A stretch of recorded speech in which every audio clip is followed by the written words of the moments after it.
Hello, welcome to the 5th episode of Across the Pond, and we're going to have a little chat about the American dumpster fire. I mean, the political scene in the United States. Same thing. Same thing. Shall we do it chronologically? Start with the assassination attempt.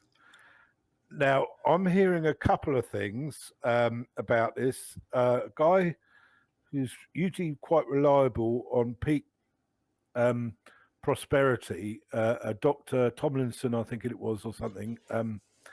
He says that there was a second shooter. Now, I don't know if that's true. And the second thing I've heard is that the shooter, the 20-year-old, and this comes from the Heritage Foundation as well. They got some tracking software or something. They've looked it up.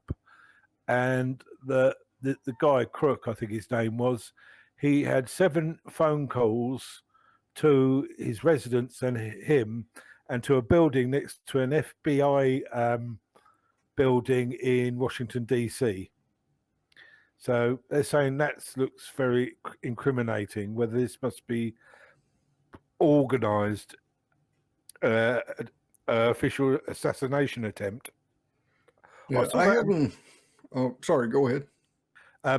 Neither of these are 100% reliable, especially the first one, because I don't think there was a second shooter.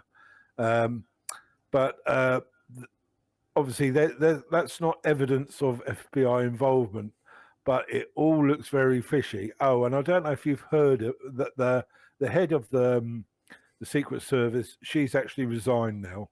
You hear that? Yeah, she did that today. Yep. So if she was smart, she would have done it before she got dragged into Congress. That was not good at all. She should have spared herself that. Yeah, I got the impression listening to her. I watched a bit of it, talking to that Jim Jordan and one of the 2 others. She gave me the impression of someone winging it. Yeah, she just didn't have a clue, and she was just dropping one stupid excuse after the other. Like she said, "Oh, what's it? Do you use was it scramblers or something when she makes calls?"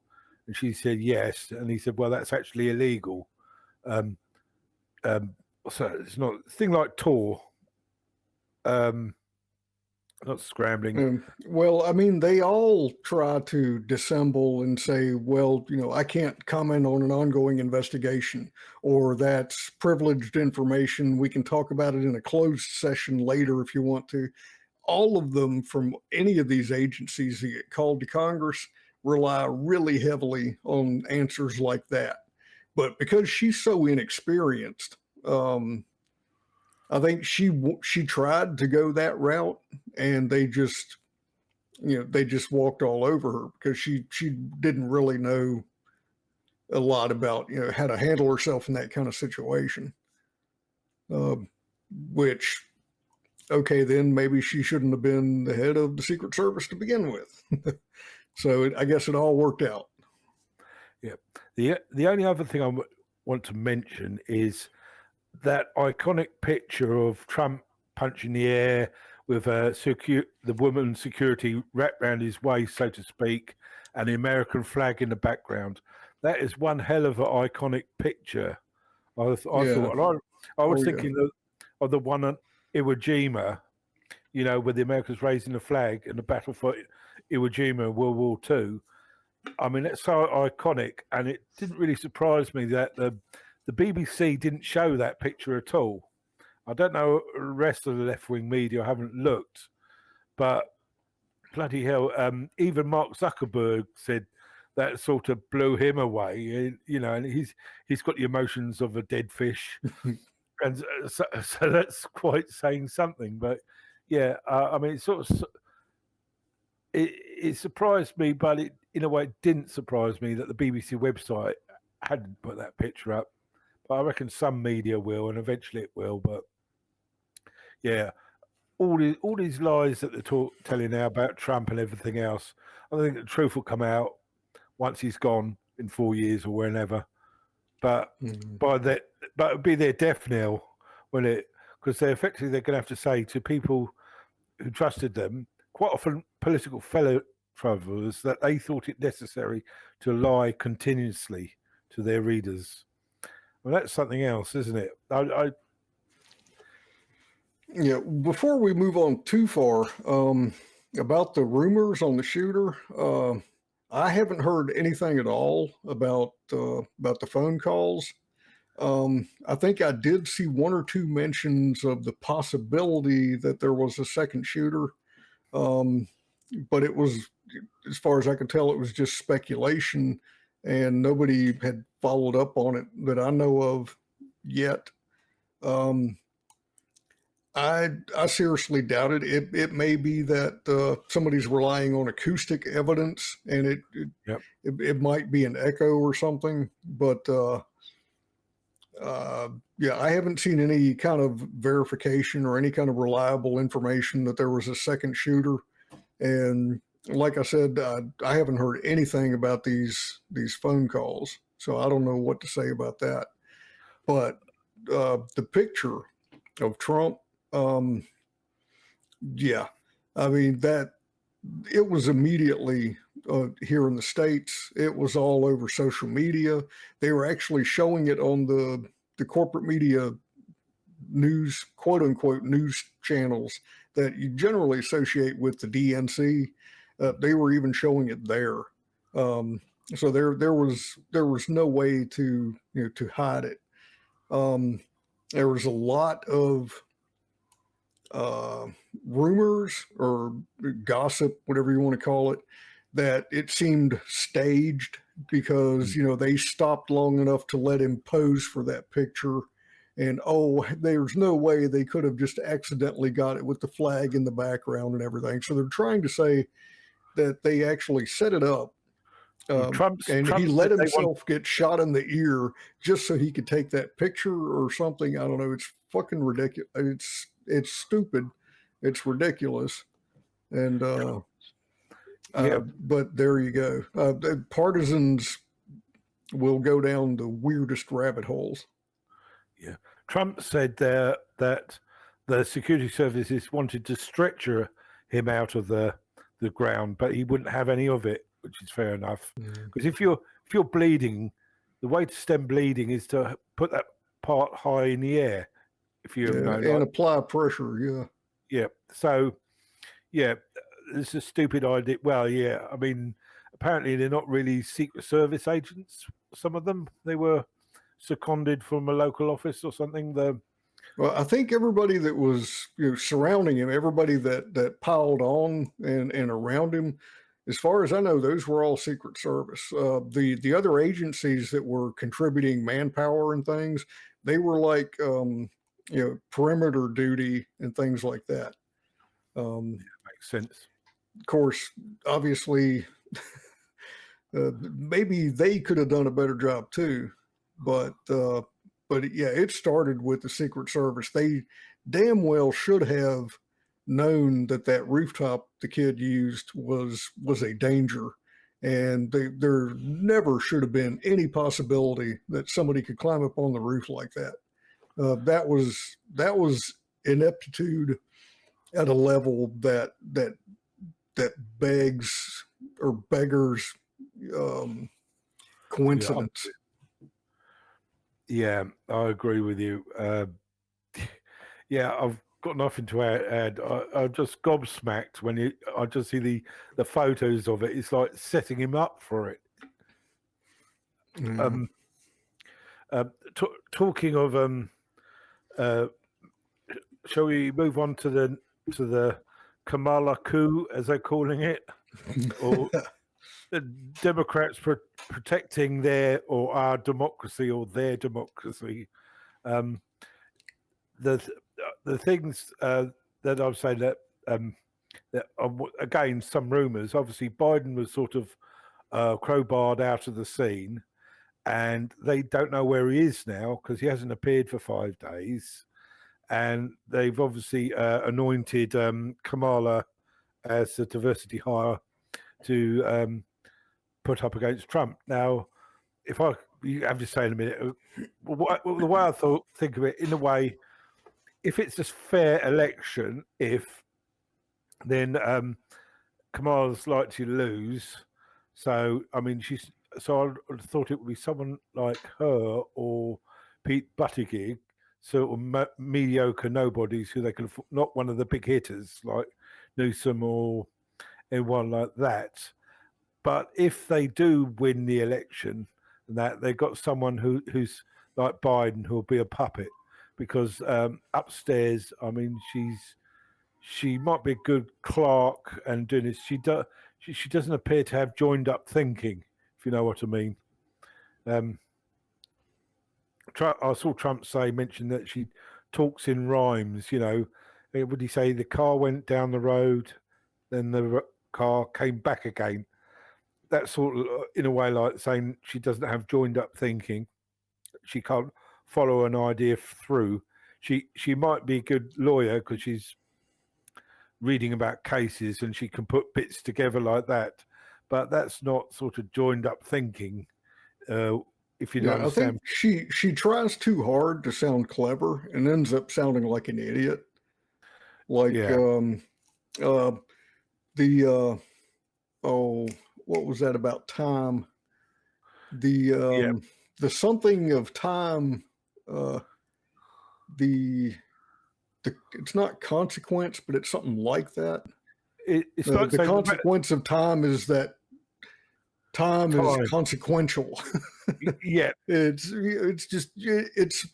I guess it would sound smart to somebody who's not very smart, but to everybody else it just sounds like word salad. Yeah, circular tautological mash of words, isn't it? Like, so time is real if you can understand reality and time. No, it's back and back. It's not going anywhere, so it's not joined to anything else.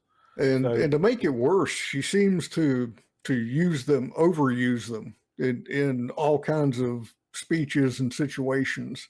The one I've seen the most is the seeing how things can be while not being burdened by the way they were, or something like that. And there's like more than a dozen clips of her using that in different speeches and things. And it's like, oh, come on. You know, you're the vice president. I think you can afford a different line every now and then. Yeah, I think with Kamala, unless there's another coup at the Democrat convention, which I'm not prepared to rule out. Let's go ahead and start with, this is the third primary in a row that the Democrats have rigged. They've done away with the will of the people. Democracy be damned. They have arranged things and put their thumb on the scales, and this time they just flat out said, no, we're not having a primary, to get their preferred candidate. And so there is no democracy in the Democrat Party right now. So whatever happens at the convention, they've done it to themselves. So I have no sympathy whatsoever. I've heard that in some states that they've already got Biden's name on the ballot paper and that can't be removed. It's like Nevada. I don't know how true that is. I've heard something in similar as well, but I don't know if that's exactly true. But the only one I've been paying a lot of attention to is the Ohio ballot, and that's the one where they have to have a nominee certified by August 7th. And so they've got to do that in a Zoom call because their convention in Chicago doesn't start until like the 17th or 19th or something like that. Yeah. That's the one that I've been keeping one eye open for, because at that point, whoever that Zoom call nominates is going to be their quote unquote legitimate candidate, or authenticated candidate. And so whatever happens at the convention in Chicago is just more or less going to be certifying that result. And you can expect with the election coming, any criticism of Kamala Harris, and there's likely to be a lot, it's all going to get labelled as you're just a sexist Hitler. You know, I've come to a conclusion for, well, the new left, as I'd call them, because I wouldn't smear old left in this way, is that race for them isn't an issue, it's a weapon. And the same way with sex as well. So Yeah, they've got well, a couple of weapons. it's all under the umbrella of identity politics. Yeah. And identity politics is what they're really leaning into, because what else have they got? They don't have policy. They don't have personality. They don't have, a platform or anything that genuinely appeals to people.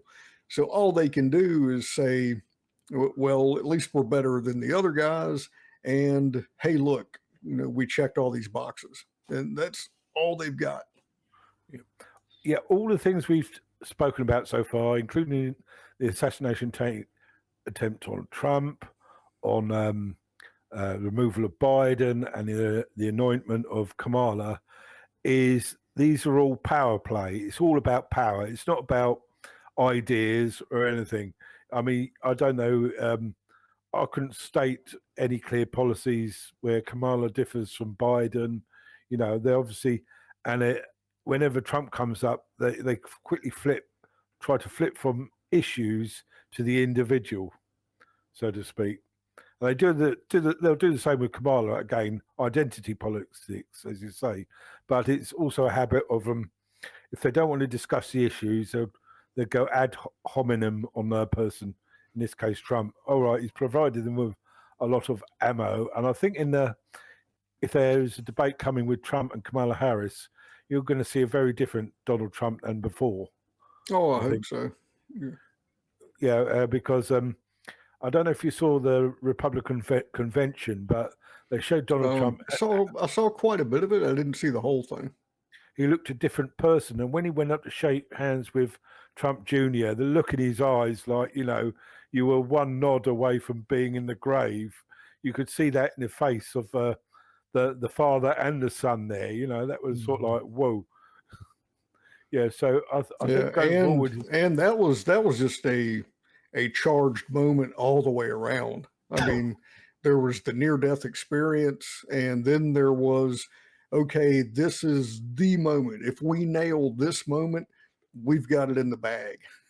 So all we have to do is get this one night, just perfect. And that's it. We can't be beaten. So I'm sure there was pressure on him from all kinds of sides. Yeah. Yeah. So, yeah, all Donald Trump has to do is not screw up or not get the rug pulled from under him. I was reading someone that you can probably expect 2 or 3 more Black Swan events before November the 5th. Maybe they'll get Black Lives Matter out rioting when Trump might say something clumsy. Say, didn't he call Minnesota or some city a bit of a shithole or something like that? Well, if he says something like that, they could organise a riot in the city and say, well, that's Trump's fault. But now I don't think too many people are buying it. They see their tactics and how the media goes along with them. Well, they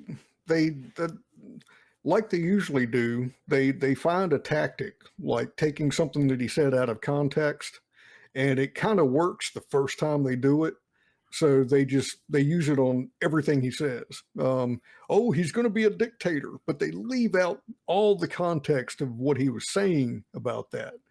Oh, he said it's going to be a bloodbath. Yeah, but he was just talking about the auto industry, but they never include the context. They just say, oh, he's going to be a dictator.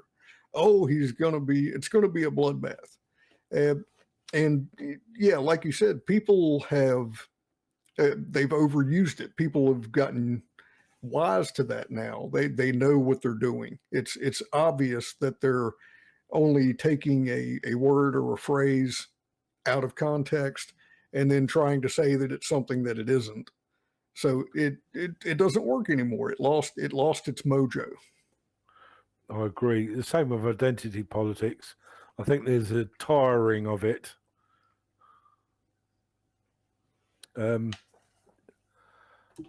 can't think of anything to add. I mean, these were the three topics that I had in mind. In the UK, it's it's tame and boring by comparison. We've got new Starmer government, and he's doing things that the Tories probably should have done. And he's announced they do the King's speech or Queen's speech where they bring in Charles and he rings out the speech, my government's going to do this, that, and the other. And they've obviously written it for him because he's a figurehead on it. So it's not what he decides. So so he reads that out, and it's more of the same what Blair has been doing. They're farming out power from Parliament to quangos like Supreme Court, European Court, Human Rights, and other organisations, in a way that when some other government comes in, probably Conservative or whoever, they'll find it very difficult to undo what they've done, which defeats the object of a democracy, because when one party screws it up, the next party is supposed to come in and put it right. So they effectively, it's sort of a political version of gluing the brake pedal down and snapping the steering wheel off. Because even if your politics are the true way, something could come along and blindside them where you might have to take drastic action. But this is their ideological stupidity or extremism, as I call, where they try and look fluffy, nice, caring, considerate, but you look underneath the surface, they're doing some very dangerous things. Yeah, that's the only thing I've got to add from the British political scene at the moment. And that's something I don't know about everywhere, but we definitely have that commonality here in the States too, where the politicians love to say one thing and then govern completely differently. Or, they promise the moon and the stars, and then as soon as they get elected, oh well, that's not a top priority. We'll have to look at that again, in a week or a month or whatever, and it just never happens. A lot of just flat out lying and hypocrisy, saying one thing, doing another. That pretty much sums up politics in America right now. I also read that in America they're weaponizing the Department of Justice, FBI, etc., by turning it into effective branch of government, and they're also siloing these departments, which means separating them out so they can't communicate with each other, which means it's harder to bring in checks and balances. So someone who's at the top of the silo, who has control over one department, has effectively free reign without alarm bells going off in other departments. And of course, information doesn't travel to and fro, which can create other problems. So that's one of the things I was reading about a month or so ago about the American governmental system. It was Obama that brought this in. And again, it's to say if Trump gets in, they want to set up a system where he can't actually do anything. And they're moaning that the Heritage Foundation are saying that Trump can't use military forces on American soil, but that's because they're trying to prevent him from using the Insurrection Act. Well, so, that has always been a thing. The military is not supposed to be used on American soil against Americans ever. I mean, that it has never been otherwise. There's always been a clear wall between the military and like civil but law they sent the military, things like that. They sent the military in an emergency like the Hurricane Katrina down in New Orleans, when they sent in the National Guard, that is an extenuating circumstances, and it's the governor who invites them or deploys them. Since it's a National Guard, they're actually under the governor, They're not federal, at least not at that level. Did- So, but so talking about using troops to like quell a riot or something like that, yeah, that's crazy talk. That is not something America is supposed to be about. Yeah, but didn't they use the 101st Airborne to in the South to enforce desegregation? I remember seeing pictures of it, sort of escorting black students on campuses, Alabama. That No, I know that they had to step in and escort people. I don't know who was doing the escorting.